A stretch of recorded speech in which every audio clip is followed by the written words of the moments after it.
For You Télévision, vous regardez le grand journal. Au sommaire, Burkina Faso, la CEDEAO engage une prise de contact avec le nouveau pouvoir. Attendu le 3 octobre dernier à Ouagadougou, la mission conduite par la présidente du Conseil des ministres de la CEDEAO, Sozi Karla, s'est plutôt rendue ce jour. Au Burkina Faso, le but enclencher une prise de contact avec le nouveau pouvoir. Malheureusement, le climat chaleureux n'a pas été au rendez-vous. Des manifestants ont protesté contre la présence de l'instance sous-régionale. On y revient dans cette édition d'information.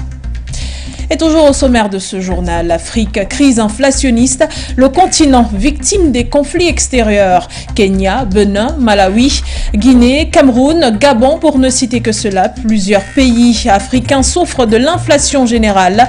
La rareté des matières et frôle la crise alimentaire, avec un taux d'inflation de 12,2% entre importation, subventions et dépendance à l'international. Le continent de toutes les richesses croule. Comment comprendre, mais surtout comment pallier? Le docteur Biada Jean-Marie, analyste économiste, répond à ces questions dans cette édition d'information. Mesdames, Messieurs, bienvenue à cette édition d'information sur For You Télévision. C'est un plaisir de vous retrouver. Et nous démarrons cette édition d'information en parlant du Burkina Faso sur place pour évaluer la situation au Burkina après la chute de Sandaogo Damiba. La mission de la CEDEAO, conduite par Sozi Karla, ministre des Affaires étrangères en Guinée-Bissau et présidente du Conseil des ministres de la CEDEAO, n'a pas été accueillie de gaieté de cœur ce 4 octobre. En effet, des dizaines de personnes manifestaient et protestaient contre la présence de l'instance sous-régionale. Ceux-ci ont brandi des drapeaux russes et démontré leur hostilité envers la CEDEAO et la France. Non à l'ingérence de la CEDEAO. Ensemble, disons non à la France. Vive la coopération Russie-Burkina. Quelques écriteaux sur les pancartes qu'on pouvait lire. Un scénario qui n'a pas été vu du bon œil par le capitaine Ibrahim Traoré à la tête du pays depuis la démission du lieutenant-colonel Damiba. Cette mission est une prise de contact avec les nouvelles autorités de la transition, a déclaré le capitaine Traoré, en appelant les populations au calme et à la retenue, s'adressant à quelques individus ayant appelé à entraver la visite de la CEDEAO au Burkina Faso. Le capitaine Traoré, qui a pris le pouvoir pour réparer l'État, a dit vouloir agir dans la sécurité et le calme. Et parlons toujours de la CEDEAO. Un sommet de sécurité extraordinaire de la CEDEAO est annoncé les 13 et 14 octobre prochains à Dakar, au Sénégal. Selon la communauté, le président Ambalo souhaite élargir les contacts et approches internationaux dans le but d'approfondir la sécurité dans la sous-région. Celui-ci prend pour exemple le score des putschs enregistrés ces derniers temps, justement dans la sous-région et les insécurités entretenues par les terroristes. Dans cette même lancée, dans le panier de partenaires, Umaro Sissoko Ambalo a piqué Emmanuel Macron, président français, comme partenaire avec qui il a eu ce 4 octobre une entrevue à Paris. Pour rappel, à la dernière assise de la CEDEAO à New York, la France était déjà présente, invitée par le président en exercice de la CEDEAO lors d'une conférence de presse conjointe en Guinée-Bissau, alors qu'Emmanuel Macron, président français, était en tournée africaine. Et on reste au Burkina Faso pour parler cette fois-ci d'une banque centrale des États de l'Afrique de l'Ouest qui a prononcé des sanctions disciplinaires et pécuniaires contre deux banques implantées dans le pays, le Faso, le 5 août dernier lors de la 129e session du collège de supervision de la commission bancaire. Les banques sont accusées du blanchiment de capitaux et financement de terrorisme. Emma Mouto pour les détails. Lors de la 129e session du collège de supervision, la commission bancaire, tenue le 5 août 2022, a publié des sanctions disciplinaires et pécuniaires contre deux banques implantées au Burkina Faso. En effet, relevant des manquements et infractions à la réglementation en matière de lutte contre le blanchiment de capitaux et le financement du terrorisme, constaté lors d'une vérification thématique sur le dispositif auprès de ces deux banques en novembre 2021.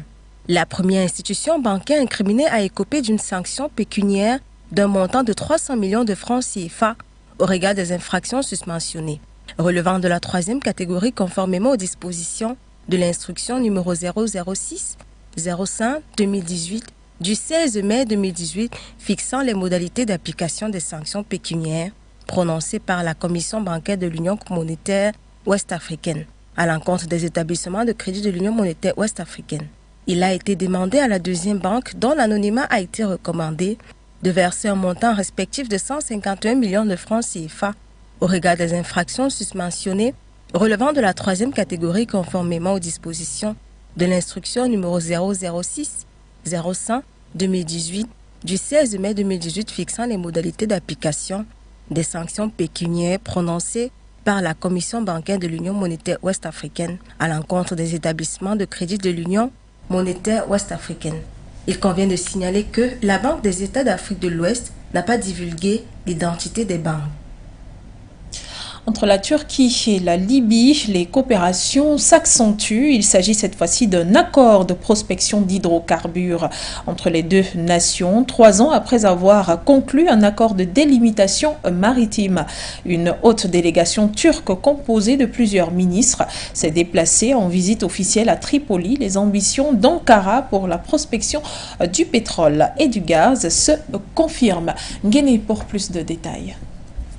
Le mémorandum a été signé lors d'une visite effectuée à Tripoli par une délégation turque de haut niveau comprenant notamment les ministres de l'énergie Fatih Domez, de la défense Hulusi Akar et du commerce Mehmet Mous. Ce mémorandum prévoit de développer des projets liés à l'exploration, la production et le transport de pétrole et de gaz. Selon ce nouveau mémorandum d'entente entre les deux pays, ce sont des sociétés mixtes turco-libyennes qui travailleront sur la prospection d'hydrocarbures dans les eaux territoriales ainsi que sur le sol libyen. Nous soulignons la nécessité pour la communauté internationale de s'acquitter de ses devoirs envers la Libye avec plus de sérieux et de conséquences et de traiter fermement et avec fermeté contre les pays qui font obstacle au processus pacifique et démocratique en Libye. Rappelons qu'au mois de novembre 2019, un accord de délimitation maritime avait été conclu entre l'ancien gouvernement d'union nationale, reconnu par l'ONU et basé à Tripoli, et le gouvernement turc. Cet accord permet à Ankara de faire valoir des droits sur de vastes zones en Méditerranée orientale. Une aubaine pour la partie turque. L'accord sur les hydrocarbures que nous venons de signer vise à permettre la coopération entre les entreprises turques et les entreprises libyennes dans des domaines tels que l'exploration et le forage, avec une entente gagnant-gagnant dans nos juridictions maritimes, à la fois sur la terre et en mer. Le responsable turc a par ailleurs encouragé l'usage de la monnaie locale des deux pays pour leurs échanges commerciaux. Des échanges qui devraient atteindre les 4 milliards de dollars par an, selon Ankara.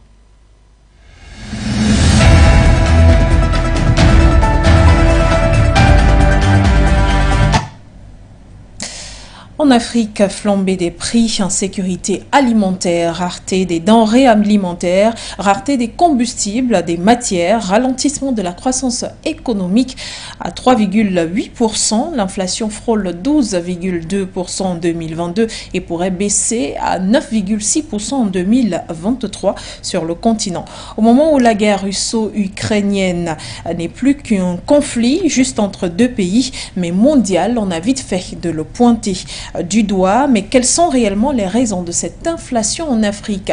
Vous êtes économiste et analyste, docteur Biada Jean-Marie, vous répondez à cette question.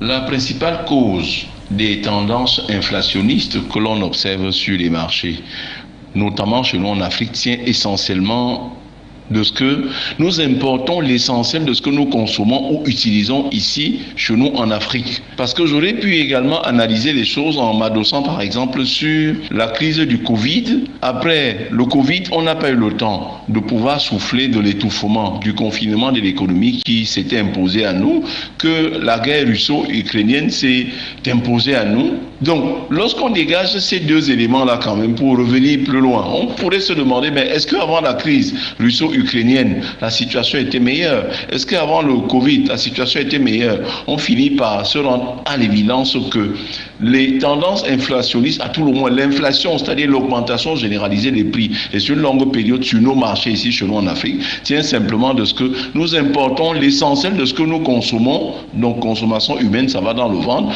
ou de ce que nous utilisons. Utilisation des équipements, ça peut être le téléphone, ça peut être l'ordinateur, ça peut être le matériel domestique que nous utilisons, ça peut être également des matériaux relevant du fonctionnement de notre industrie. Les engrais azotés que nous utilisons, c'est fabriqué à partir du gaz, donc c'est importé. Les fongicides, les pesticides, les herbicides qui sont importés pour l'agriculture, tant à l'échelle industrielle qu'à l'échelle de l'agriculture de subsistance ne sont pas négligés. La mécanisation agricole est fortement subordonnée aux importations également. Importation de machines, importation des pièces détachées. Le transport public de masse par bus, VIP ou non, c'est également l'œuvre des importations. Importation des équipements, importation des pièces détachées.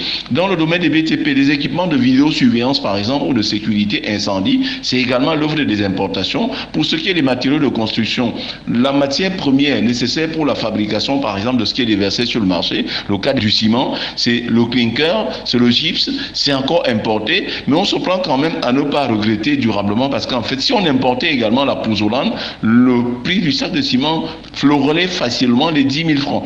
Et enfin, la mobilité à travers les voitures, à travers les avions, à travers les véhicules de tourisme ou les véhicules industriels, il leur faut du carburant, du jet A1, du gaz, et pour prendre le cas du Cameroun, tous ces matériaux-là sont également importés par voie de conséquence et nous nous mettons dans la position de ce qu'on appelle en économie des price takers, c'est-à-dire des gens qui consomment des produits pour lesquels ils ne peuvent aucunement influencer le prix. C'est la raison pour laquelle tout ce que nous importons va donc faire en sorte que nous importions de l'inflation et c'est ce qu'on observe sur nos marchés.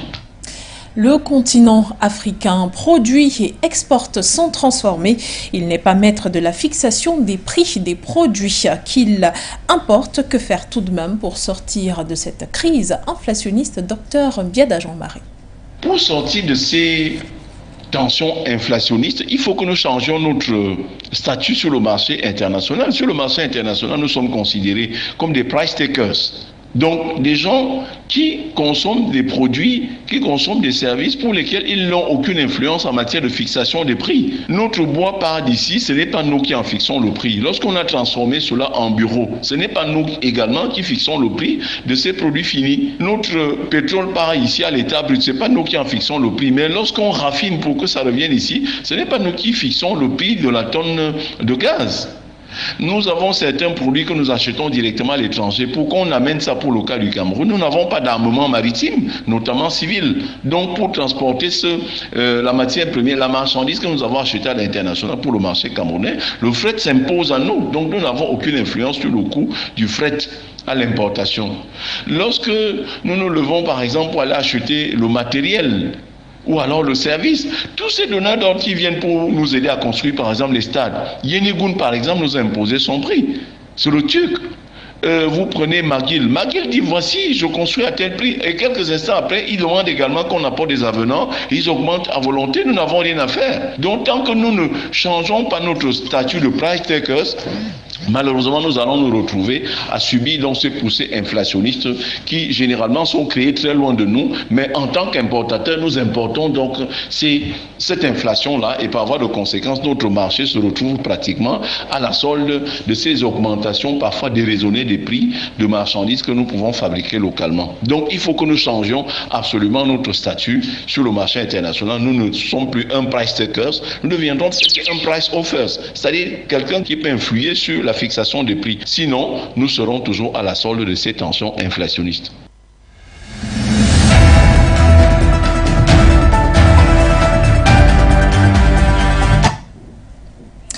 Au Cameroun, à présent, baisser les importations et promouvoir la production locale. C'est en tout cas le but des ateliers de lancement du projet REMAD par la communauté urbaine de Douala qui promeut le marché de l'alimentation à Douala. Le projet est issu de la stratégie nationale de développement 2030 SND 30 qui est un outil de stratégie de la croissance du Cameroun. Douala, ville pilote, a été choisie par le gouvernement, le MINPAT et le MINDEVEL pour abriter les 2 jours d'atelier. On fait le point avec vous, Noira. Le Cameroun entend, d'ici 2030, améliorer et accroître l'indice de développement de son produit intérieur brut et atteindre une autosuffisance alimentaire. C'est la raison principale de la tenue à Douala de 2 jours d'atelier de lancement du projet REMAD.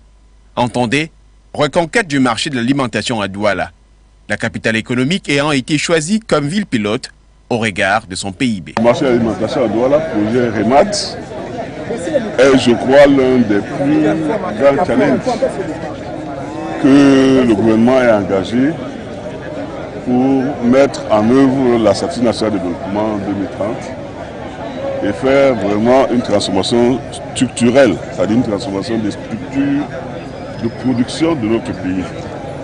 Je crois que l'enjeu ici, c'est bien cela, transformer radicalement les structures de production et d'approvisionnement des marchés urbains.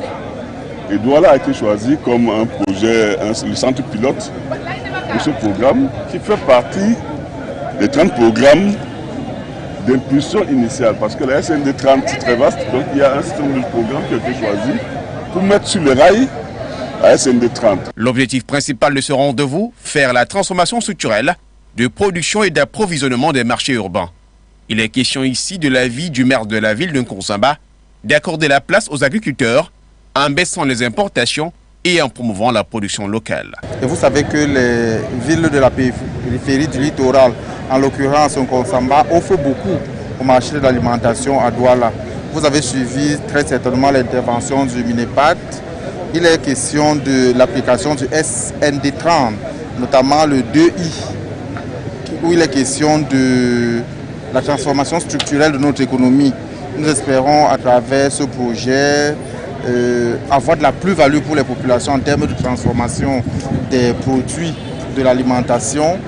Il s'agit de quelque chose de très fort pour notre pays parce qu'il est question de baisser les importations et accroître la production locale. Et nous croyons que c'est formidable. Il est question de redonner la place aux agriculteurs, aux seigneurs de la terre.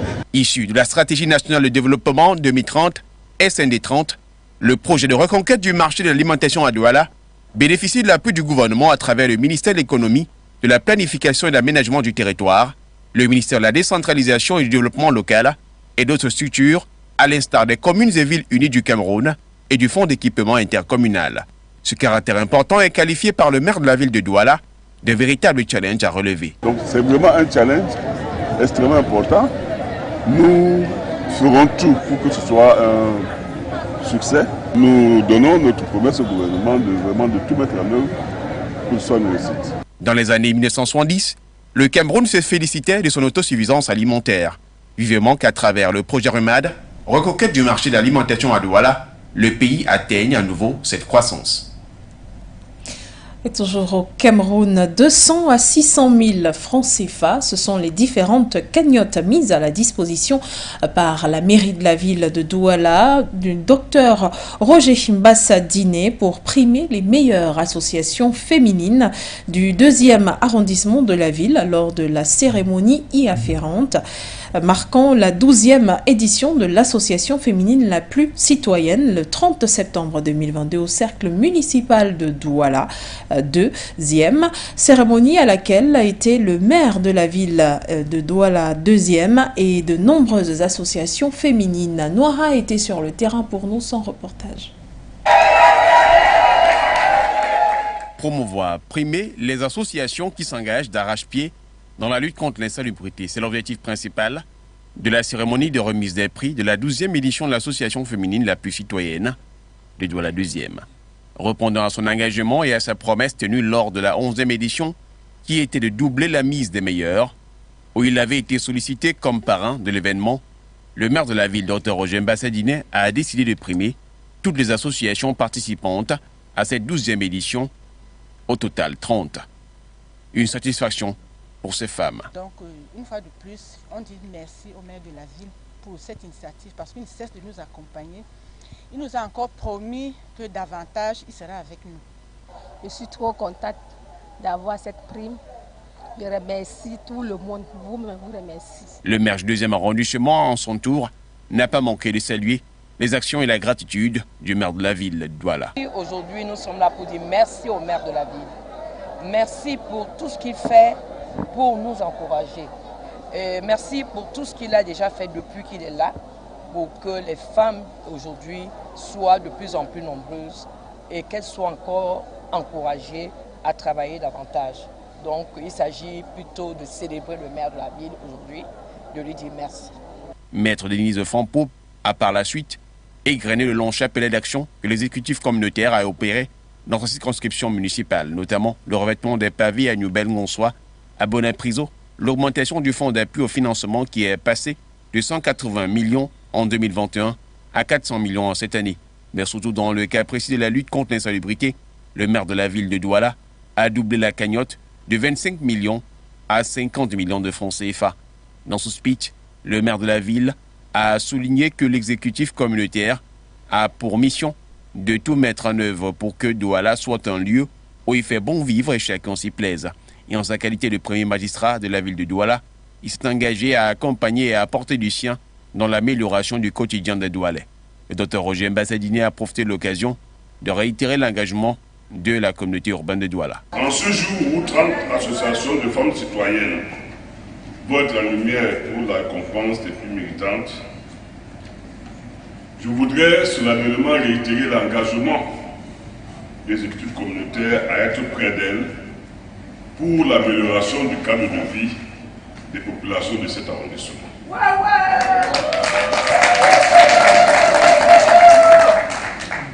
Je vous exhorte à rassembler large autour de vous et vous encourage à persévérer dans la même direction.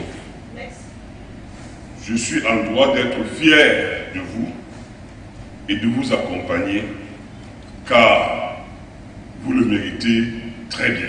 Soulignons que la cagnotte variait entre 200 et 600 000 francs CFA. La cérémonie riche en son et en couleur s'est tenue en présence du sous-préfet de Douala 2e et de son épouse. Le cercle municipal du 10e arrondissement a abrité la cérémonie.